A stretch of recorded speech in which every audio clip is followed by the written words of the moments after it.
All right, I hope really everyone enjoyed everything this evening. I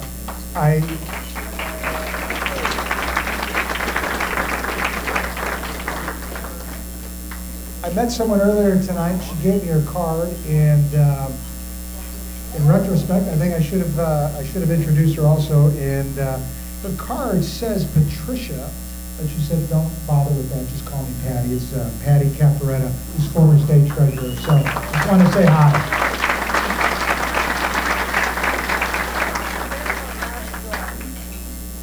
Adam was following her around before. The power behind the throne. All right. Okay.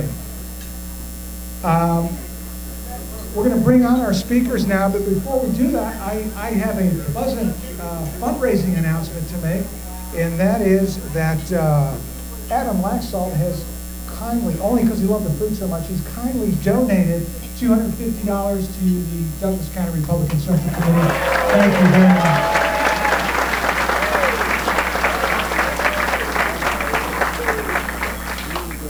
And Mr. Mark Amadei had a little bit of loose change in his pocket, so $500 coming our way from Mr. Amadei. So, thank you.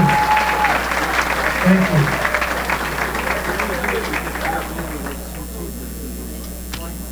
And he is a good friend of Douglas County. He's also an individual that spends a great deal of time speaking with and listening to his constituents. Sean Meehan, who's one of our members, is always telling me about how he has these conversations with Mark. Not that he's bragging, but he's actually bragging about Mark and the fact that even when events like these are over and everyone is going home, he spends a lot of time talking to people and really listening, okay? And that is hugely important and a lot of what we're missing in many of today's politicians. And we're very, very fortunate that he represents us here in Douglas County. So, please welcome Mr. Mark Amadei.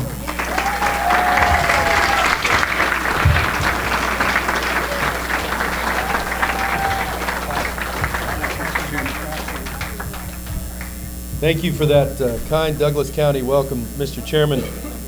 And that's funny you should introduce Patty Cafaretta because, quite frankly, for those of you that were in Fallon last night, she was out of control. And she may be working for the Attorney General in some sort of communications capacity, but make no mistake, her number one calling is if she thinks you've talked too long, she starts screaming at you from the audience.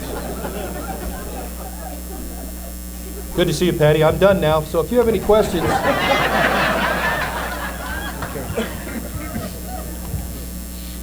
Well, Mr. Chairman, I see it's another kind of half-hearted Douglas County effort on Lincoln Day, but you know, if you guys keep working hard, that'll kind of turn around. And I guess also, you know, we sit here, Republicans don't like to be told what to think. And Republicans love intramurals. And Republicans love when they have a successful election cycle because when children misbehave, they can spank their old children. So it's kind of a festive mood. I mean, the good news is phenomenal election cycle.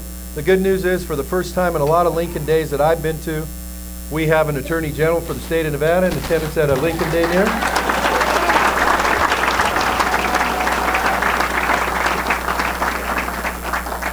There's a rumor that he has a little bit of sheep herding heritage in his background, so it's appropriate that he's here in the Carson Valley. I also want to say something, though, that hasn't been said a lot, and people go, what did he say? I want to say thank you to Nevada Republican Party Chairman Michael McDonald. One of the easiest jobs in Republican politics in the entire nation, Nevada Republican Party Chair. People constantly throw roses at your feet, pat you on the head, ask you if you need a Kleenex for your nose, anything else like that. So whoever gets it, it's a real plum job. And Michael McDonald, the Western High warrior that he is from the Clark County School District, has hung in. And thank you very much, Mr. Chairman. I'm proud of You know, it's been kind of a tough time to be hanging out in Washington, D.C. because everybody thinks the federal government is too small, it's moving too fast, and it's operating too cheaply. But I do want to thank my colleagues that are here from the Nevada legislature because you've given me a little bit of rest from time to time, a day or two, about how you have stormed Carson City, taken over both houses, and are going after it. And I got to tell you, I'm proud of all of you.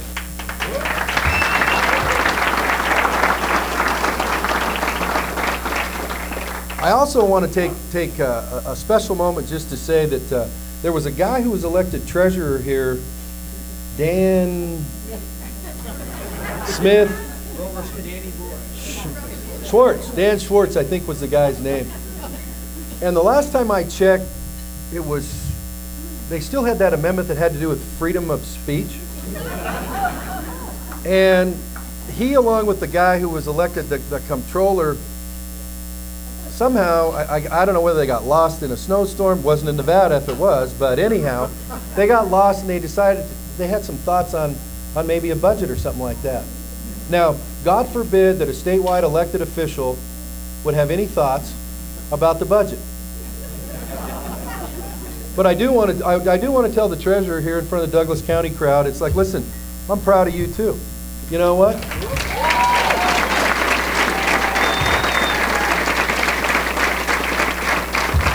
Now, I know there may be some very important people who represent single state Senate districts in the state who disagree with me, but we'll try to soldier on. I also want to make an introduction here because it's a part of your success. Apparently, we have a nice young lady from the American Bridge Project back there, Ingrid Johnson. Ingrid, welcome to the Douglas County Republican Lincoln Day dinner. American Bridge must be paying well. You look very nice. That looks like a new outfit or something like that. Go Bridge people. Now my time's about up, as I can see Patty's back there going, Adam's trying to get out of here quick. And so Adam, you got something going for Valentine's Day. Not having that problem, I really have no sympathy for that at all. So anyhow, listen real quick. You know, in this business, you're only as good as your next election. Not your last one, your next one. And right now, it's kind of a tough time to be hanging around Washington, D.C. You know, you sit there, you have the election, and I've been doing this job for 41 months. Some days it seems like 41 years. But you know, you go from the wave night elections, like, my God, you know, you cracked just barely 70%. Thank you, by the way, for that. Douglas County and the rest of northern Nevada. And then pretty soon you start getting this stuff about, you voted for Boehner, you voted for the Cromnibus, you did this, you did that. Why don't you quit breathing, go to the family plot in the Lone Mountain Cemetery and stay there until we take you out of timeout? To which I'm going, you know, I know you said the same thing to Abraham Lincoln when he suspended habeas corpus during the Civil War. I know that I know the folks that the Heritage Foundation wouldn't have given him a high rating on that. I know that had American Heritage been there when Ronald Reagan signed the '86 immigration bill, he might not have got a great write-up in some of the online stuff and stuff like that. But I'll tell you this. With each passing day that you fulfill that responsibility that you people have given all of us, it makes you realize just what a small person you are. So for no disrespect to Fox News and MSNBC and all those people that get paid a heck of a lot of money to tell 2% of the story all the time and 98% of the story none of the time, I can tell you this, it's going to be an interesting 90 days in the United States Congress. And you say, well, what are you talking about?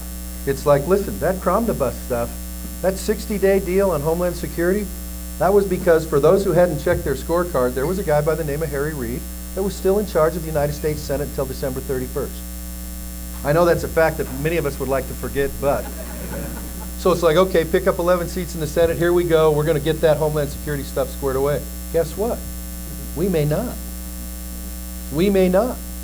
But I can tell you this, the group of people that I run around with are saying very simply, not press releases, not that sort of stuff. It's like, listen, we made a commitment on those executive orders to do everything we could to fight those, and we made it in the context of funding Homeland Security through the rest of fiscal year 2015.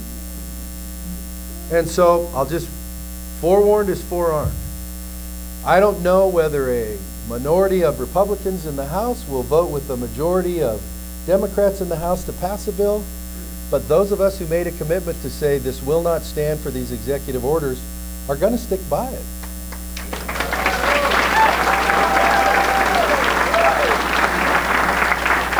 Now let me tell you something else that's going to shock you.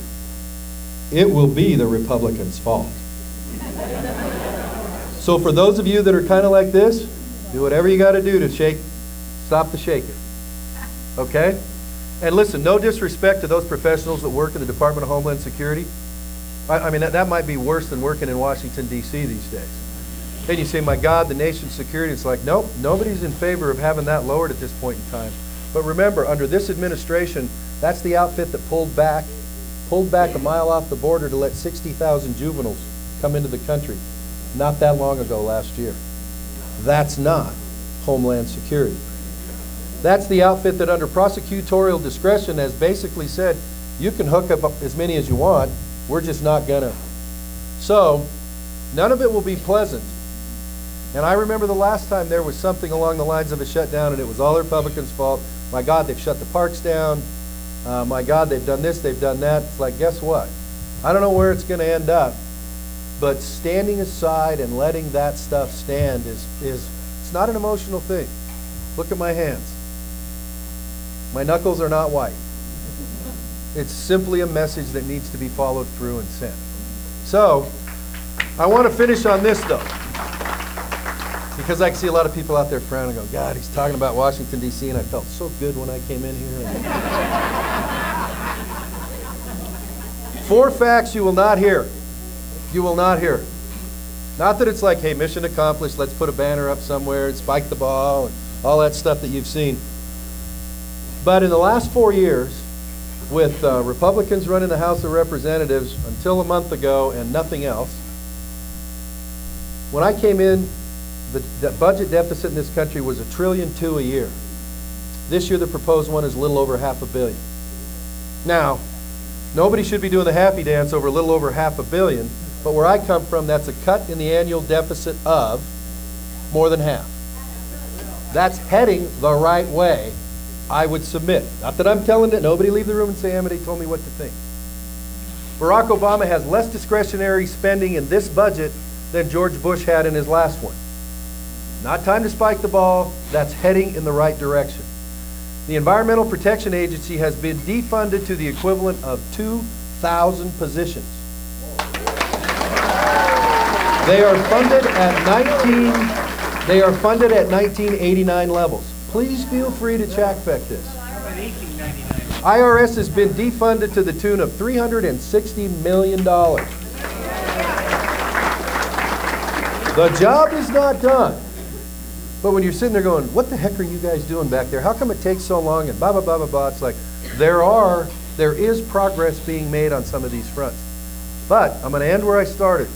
It's going to be a very interesting next 90 days. Because if there is not progress on attacking those executive orders, if there is not progress on doing a budget. Now, I can tell you that I think Paul Ryan and Tom Price from Georgia, who's the new, Tom Price is going to produce a budget on the House side. Well, they did it last year, so yay, yay. And actually they did it the year before, so 3 yays. I mean, let's cut the evening short.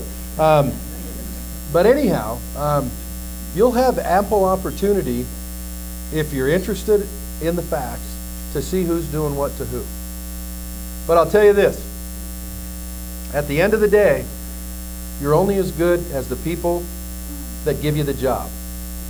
And I can just tell you this, regardless of what happens 2 years from now, regardless of what happens 2 months from now, it has been an absolute privilege and honor to say, I represent the people of Nevada. Thank you very much. Go Green.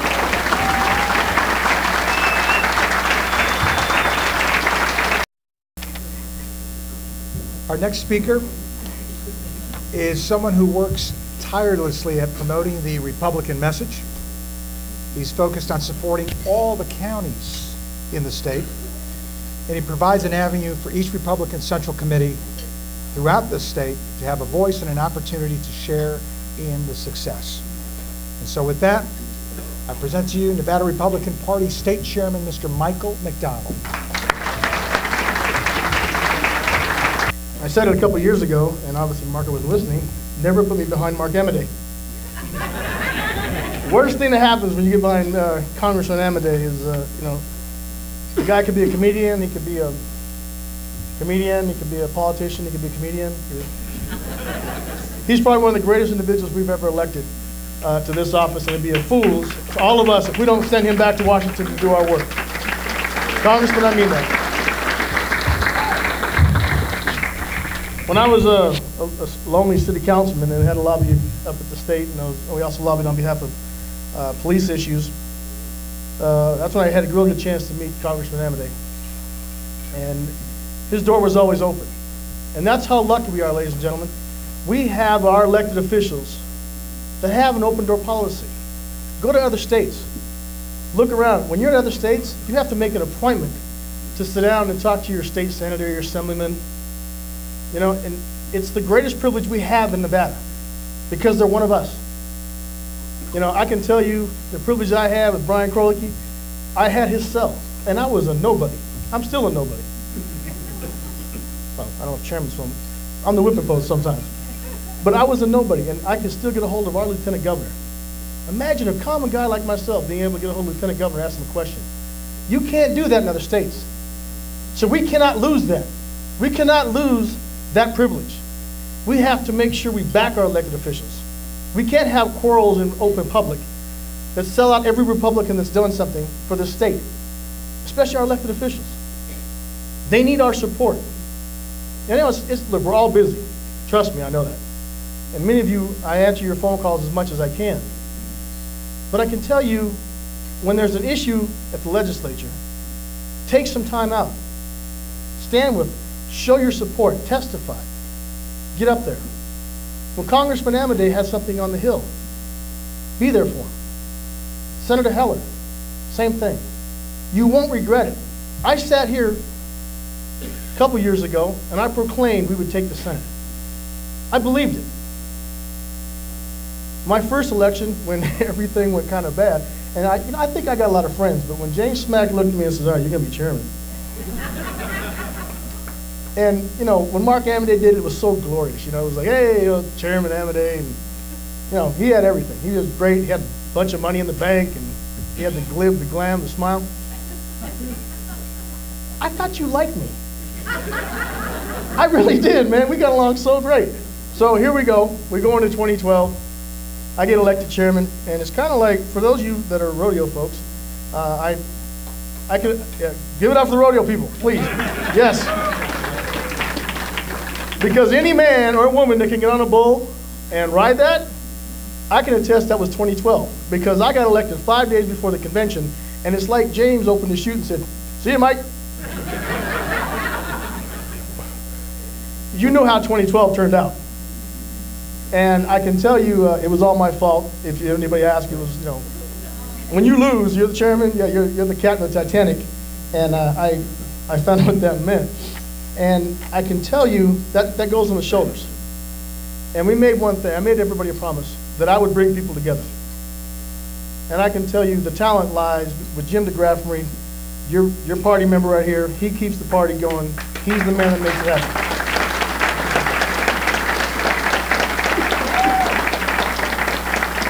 There's some strong talent in this room, and I can tell you that's one of the individuals. It's a difficult job. Late hours. Jolette and Jim really keep the party going. It's very difficult. Ask your elected officials.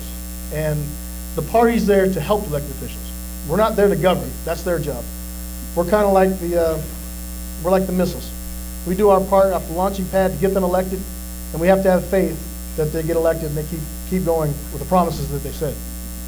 And I think, ladies and gentlemen, the second part of this is that victory has 1,000 fathers. A loser's a bastard child.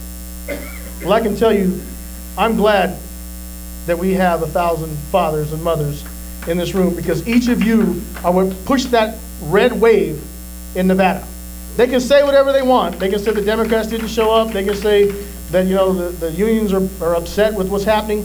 But I can tell you, ladies and gentlemen, it's each and every one of you that made phone calls, that contributed to your elected officials, that were there for the campaign to answer the calls, and more importantly, you drug your friends, your neighbors to the ballot box. That's what it is. That's what it's going to take. Because 2016 is no joke. We sit here tonight celebrating, and you deserve the victory. Our elected officials deserve this victory. They deserve it. But always remember, 2016 is the match. They're coming hard. We cannot sit on our laurels. You need to be every day with your county parties, your state party, get involved, come to the meetings, enjoy the victory in 2016. Because I can tell you, when you re-elect your elected officials, and you see, you know, you're proud of them, you see how they govern, that's what it's about. But more importantly, when we take back the White House, I'm telling you, the feeling you have now, multiply that times 10, and that will be your just reward. Because, ladies and gentlemen, it starts at the top. Congressman Amedee, Senator Heller can only do so much. It's their time to shine. But we put one of ours in the White House, oh, you're going to see a great country once again. Oh, yeah, we're going to see a great country once again.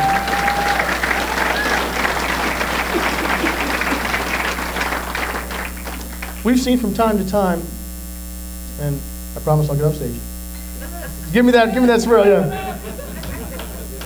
We've seen from time to time, ladies and gentlemen, when our elected officials go into battle, and we question them. You know, why are you voting this way? Why would you do that? That's not what you ran on. Sometimes the means are the victory. They have to be able to get there. Clearly, all of you, I've heard from you, the phone calls, I understand.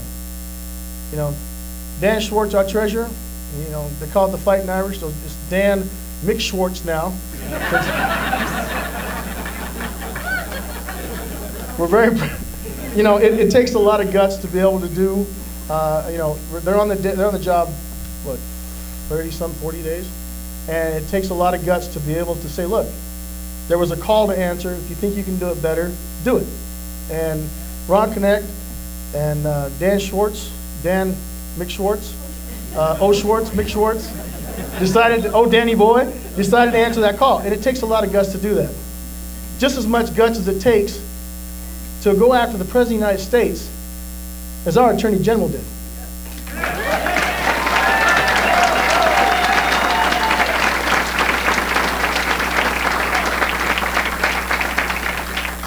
Doing the right thing is not always going to be popular.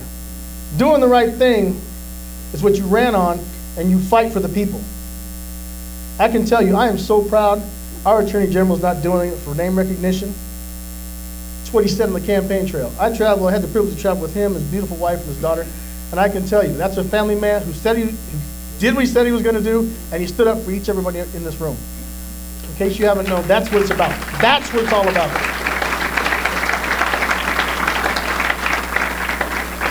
As I look over Mark Amadee's, no, that's his notes. No, I guess that's not his notes. It actually was my speech, and Mark took it. So, but I'm done much. But I'm gone. We have. There's one person we didn't recognize as our former national committee woman, Miss Willard. Can you stand up? She's one of your own. Where is she at? There she is in the back.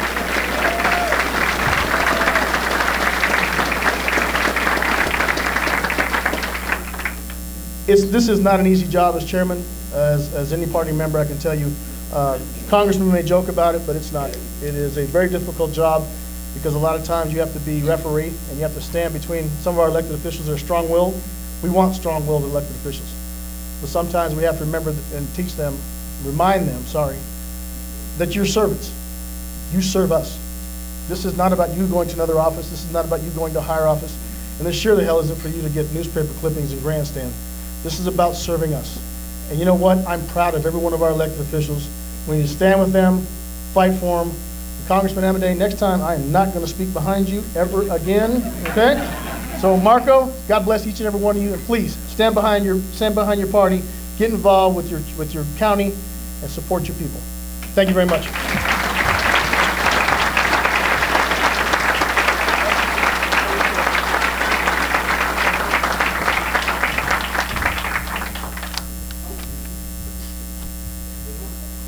I'll try to schedule differently next time, Michael. All right. Our keynote speaker tonight has made a little noise right out of the gate. That noise to me is sweet, sweet music. And as Michael said, Adam Laxalt is doing what he promised that he would do. I couldn't be more thrilled. I think all of us would agree with that. And so now I am absolutely thrilled to have you come on up here and speak with us. Adam Laxalt.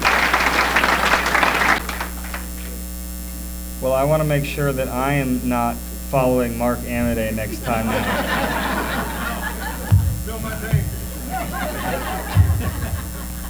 Can everyone hear me all right? Okay. First, I just wanted to quickly say from my wife Jamie and Sophia and I, we're honored to be here again this evening. It's hard to believe a year has passed when we had this little one who's about to turn 2 here in a few days. She was a year old, and we were rocking her to sleep in the corner of this room when this race was, we were at the very beginning of this hill. So, I just can't thank Douglaston County enough for having us here and for continuing to do what you all do in this incredible room to continue to push for what we all believe in. As most of you know, normally I speak off the cuff.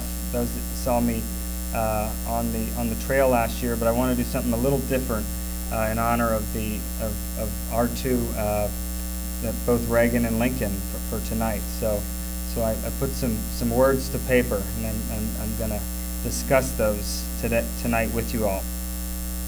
Margaret Thatcher once said, "First you win the argument, then you win the vote." For me, it's impossible to understand what these words mean without thinking of my grandfather. When he was first running statewide in the 60s, he was running 3-to-1 odds Democrat. But he ran as a Western conservative, and as he traveled the state talking about what he believed in, Democrats all over the state said, "I'm whatever that Paul Laxalt guy is." And he really started turning the state and eventually making it a 50-50 state for for many decades. Fast forward a decade, in 1974, Paul Laxalt went to Washington to represent us in the United States Senate. It was the aftermath of Watergate, and Republicans were beginning to seem like an endangered species, as many of you in this room I'm sure will remember. The party was deeply damaged. America was extremely discouraged. Grandpa used to joke when he got there that in those days that he and Barry Goldwater led the conservative caucus, and the two of them would meet in the phone booth. Years ago, I remember looking at a photo of Grandpa, and he was, this brand new senator, and he was going on Meet the Press, and there was Grandpa on one side of the stage, and then there were 4 Democrats on the other side of the stage. I asked Grandpa, what was going on with this Meet the Press? And he said, "Adam, just how it was in those days. That's just how the media presented it. It was a very, very tough time to be a Republican." In 1975, another Western conservative decided to step up to the plate. His name, of course, was Ronald Reagan.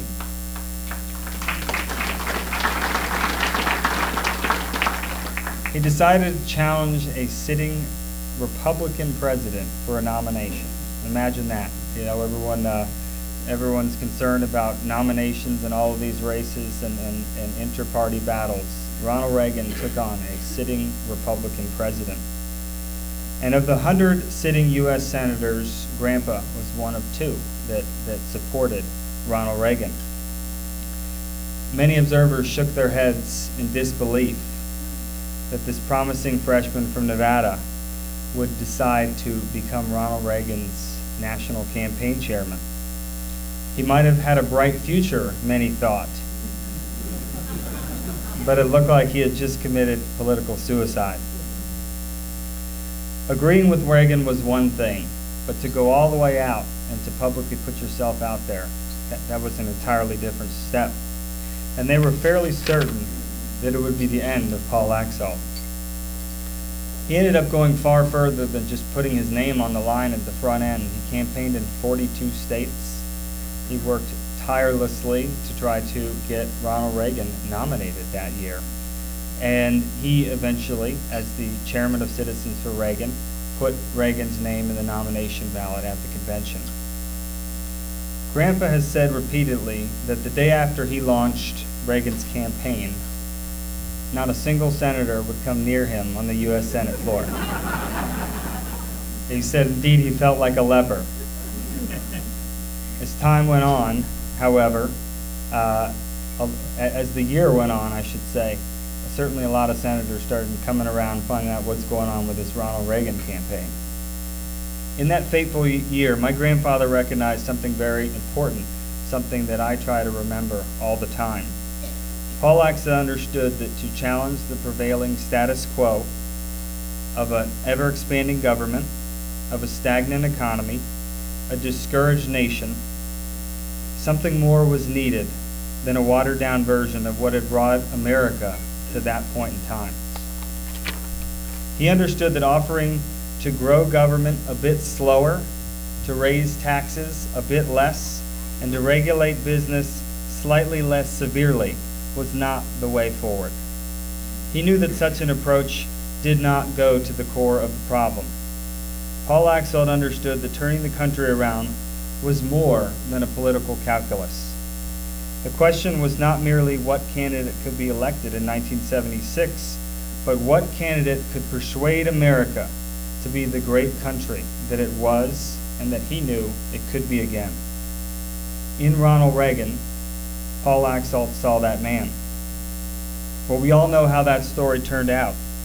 They lost the nomination that year, but on that convention floor where Reagan lost by about 70 votes, he won the convention. In fact, many commentators said, what a grave mistake was made here. We elected the wrong guy. There's massive, massive amounts of people on the record. So while they lost that nomination battle, they won the argument, and they indeed turned the party and the country towards Reagan conservatism. 4 years later, the American people overwhelmingly elected Ronald Reagan, and the Reagan Revolution ignited a new birth of freedom. The nation prospered, the Soviet Union collapsed, and conventional wisdom was turned on its head. In fact, in a very radical way. This American conservative was not supposed to be a president, and obviously led as one of the great leaders in American history. There's another man that we gather to celebrate here today. He lived a century before Ronald Reagan and Paul Laxalt. He too was a man that conventional wisdom did not rate likely to succeed in politics. He too was an outsider, a man with ideas about liberty that offended many political sensibilities. He was the first Republican president ever elected.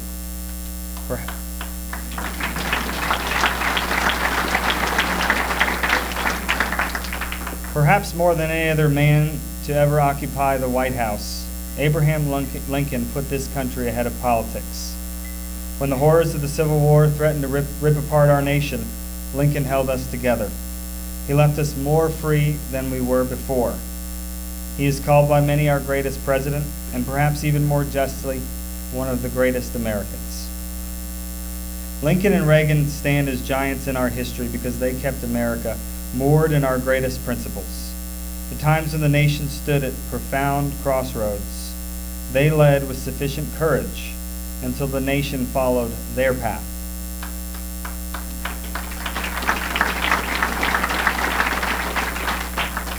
As Thatcher would say, they each, in their own way, won the argument. Indeed, with time, most Americans came to share the politics of Lincoln and Ronald Reagan. Both Reagan and Lincoln stood for principles that can be traced back to our founding era and beyond.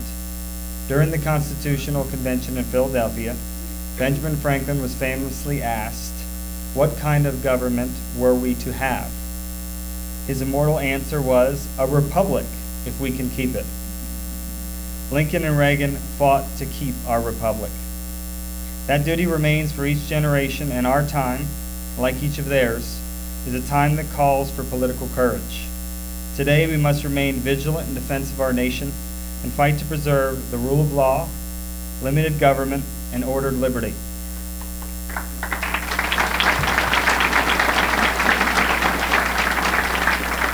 We must both defeat our enemies that seek our destruction abroad, and we must uphold our way of life here at home. In November, we Nevada Republicans won an emphatic election.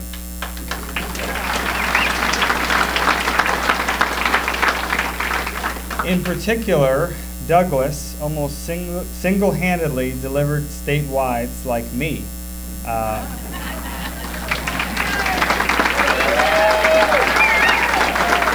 As many of you know, I only won by 5,000 votes, and certainly won Douglas County by more than 5,000 votes. And I thank you for that, and I thank you for all the hard work that goes on around the clock in this room to continue to push to get more Republicans elected in this state. But now the real work begins for the future of this state. I look forward to working hard with all of you as your Attorney General to defend these principles. As was discussed, I joined the immigration lawsuit with 26 other states.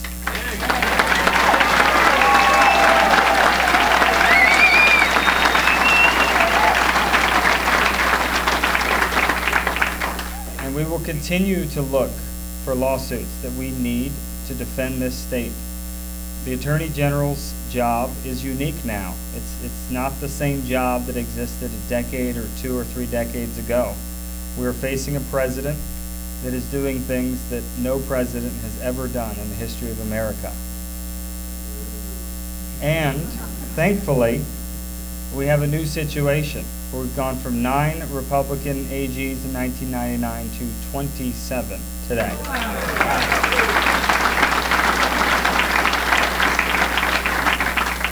So it's a great opportunity for the country and for this state that there is this bulwark of 27 AGs that are willing to look for new and creative ways to try to help guys like Mark Amodei and Senator Dean Heller and Congressman Joe Heck, our reps here in Nevada.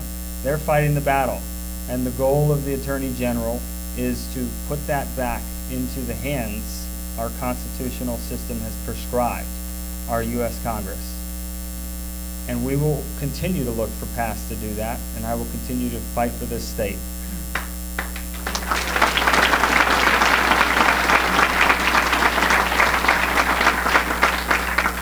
I don't want to bore you anymore with the AG's job, but I will encourage everyone. You've got a little 30-minute drive down to Carson. Drop by, come visit, and be happy to tell you what we do. We have a large mission in the AG's office to keep the public safe, to fight for consumers, and as you may have heard in the last few weeks, looking for avenues to help our military. I'll continue to do this in the coming years, and I thank you all so much for all your support, and thank you for everything that you do. And I'd like to close with a line from the Iron Lady to wrap this speech. With our actions, and if necessary, our words, we must still win the argument today and tomorrow. Thank you very much.